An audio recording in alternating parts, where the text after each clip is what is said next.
Gibson City? We'll add it to the list, absolutely. I mean, as I said, I'm very ambitious. This is the first project that I've seen that has the potential to do this, to have this kind of economic impact. And we think it's region-wide, and we think it's a model that can be copied nationwide. We'd really like to see it go like gangbusters, and that's one of the reasons we're looking at co-op. Co-op is a way to democratize the financing, so that you don't have to go to a whole bunch of bankers and have them pour a bunch of money into a town. You go to that town, and then you can grow fast. Well, I think one thing coming off of Kevin's comment about what 10 years from now is it'd be nice to have maybe some idea of, and this is science fiction, of what could a person do 5, 10 years from now with all that bandwidth. And there's only so much Netflix I can watch. Yeah, there's almost like it has some like a Disney's Epcot Center where they show you, hey, here's what the future could be. There's So- some like, In 1964, I went to Disney World in California, Disneyland in California, excuse me. And the big thing they were showing off in Future World was the video phone. So from 1964 until 2000 and whatever Skype came out with the first video, and now we have FaceTime, it took that long for that technology to develop to be able to be used by the common person. Yeah. So from 64 to 2004, you got 40 years. The next technology is probably gonna take 20, because we're passing that rapidly. So to see what would be down the road 10 years from now, I don't even know if you can do that, because it's gonna change so fast. When we get a gigabit bandwidth, which is what he's talking about, think about what we can do with that. Saturated. We can do practically anything, that's the point. No, but it always gets real though.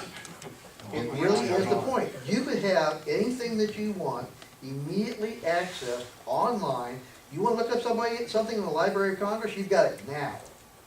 I mean, that is something that we're just not, all of us who have been around for more than, 30 years, are just not used to it.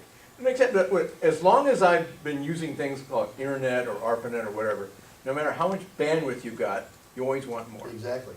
And so you just saying, say I got a gigabit at my house, okay, today I don't use it, tomorrow it's saturated.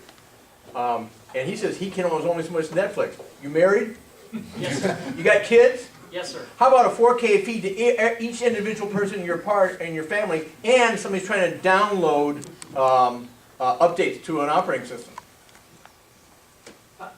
Plus, there seems to be a factor, which is that the more bandwidth there is, the more the application suck it up. Yeah. That's the whole point. That's why you can't tell what's gonna happen 10 years down the road. Because you don't know what those applications are gonna be and how you're gonna use them. Well, a lot of that's sucking it up so they can collect information on me. They don't want to. Well, that took all of about 30 seconds. I'm glad there's so much love in this room. I don't think we can actually use anywhere near a gigabit in watching videos and that kind of thing.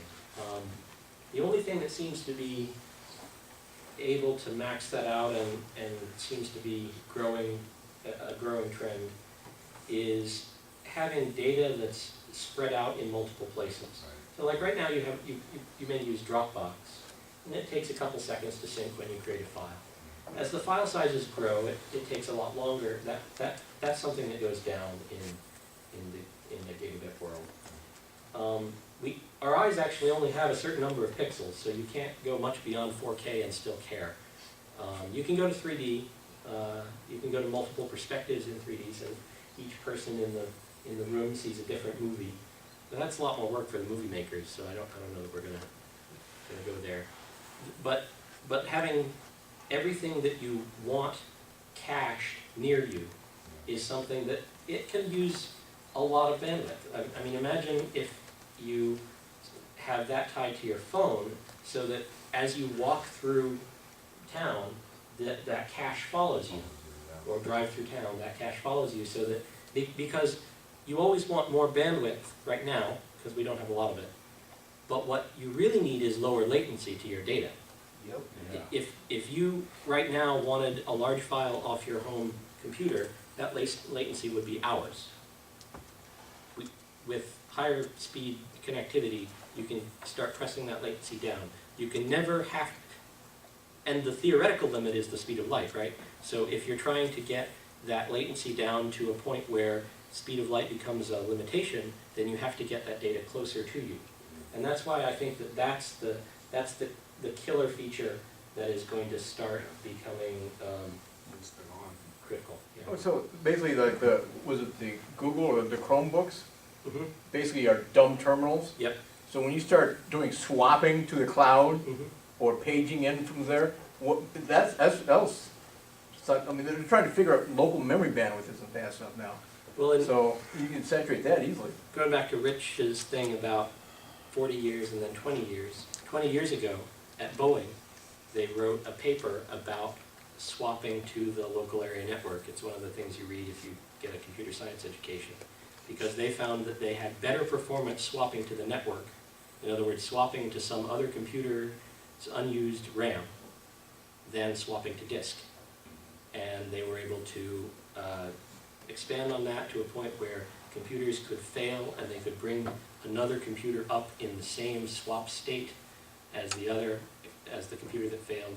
It's pretty neat stuff, and that's the kind of thing that you get when you have a distributed cache everywhere, and that can eat up basically an unlimited amount of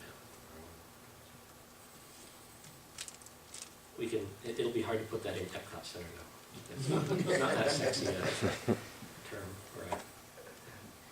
Anyway, any other questions? If not, I will encourage you to go to gigabit.coop, click the Facebook like button, tell your friends to click the Facebook like button. The importance of that is that the more community support we have, the easier it will be to convince the funding sources that this is something that is actually, that our community actually supports a local infrastructure instead of just an infrastructure. Any other questions? At the board meetings, will there be refreshments served? We will serve refreshments. No, I think that, you know, people everywhere are looking for faster, cheaper internet and ways to get away from Comcast.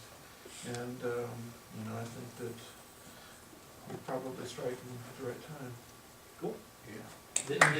There's three icons up here, and that talks about what we think the three reasons that people want this for. One is fast and cheap, and another is that it encourages our local economy to grow in a way that's really pretty powerful. And the last is that we can control our own destiny. I think all of those are important. I like the co-op model. Thank you. End user owns it, that's cool. Thank you, Peter. Appreciate it.